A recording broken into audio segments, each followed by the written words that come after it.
In a democracy, the public delegates power to the state that governs us. So how could we know what the rules are that we are being governed by, and the boundaries on the power of the government to rule over us? That's where a constitution comes in. A constitution is a set of rules governing a state. But what does this mean?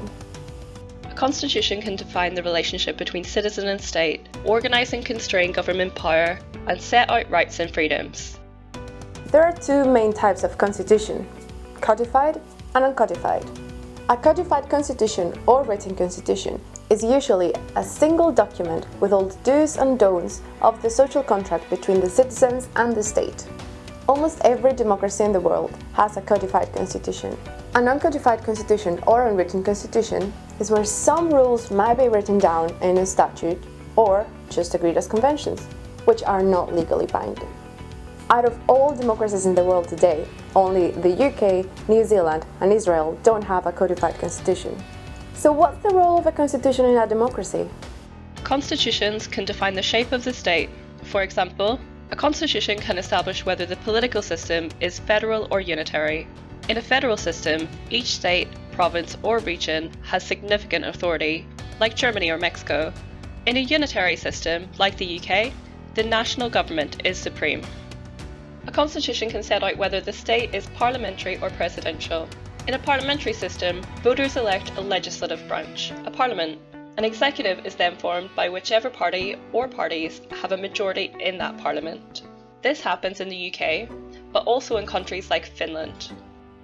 In a presidential system like Argentina or Ghana, voters elect both a legislative branch and also a president who oversees the executive branch. Other systems of government can be semi-presidential republic, semi-parliamentary republic, a dictatorial autocracy, an absolute monarchy, or a one-party state. A constitution can also define how legislative power is structured. This could be a unicameral or a bicameral system. A bicameral legislature has two separate assemblies, chambers, or houses. This happens in the UK, where we have the House of Lords and House of Commons, as well as in the USA, which has the House of Representatives and the Senate. In unicameral legislature, like Sweden's Riksdag, members vote as a single group. A constitution can also set out how power rotates. It can establish how long a candidate or party can hold power for, and how many times they can be in power.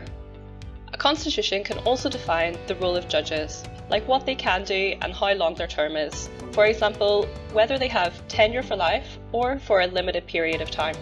A constitution usually also defines how you can make constitutional amendments, or in other words, how to change the constitution. An example is requiring changes to be made through referendums, where the public gets to participate in making constitutional amendments. It's important to remember that every constitution is different, and they can also include a Bill of Rights to define what the rights of the citizens are, which might address socioeconomic rights, such as rights to access adequate housing or education, judicial review, to determine whether the Supreme Court can or cannot review the lawfulness of a decision made by a public body. So in summary, what can a constitution do? 1. It can define the use of power. How are laws made, who by, and who for? 2. It can also protect our rights and freedoms. And 3.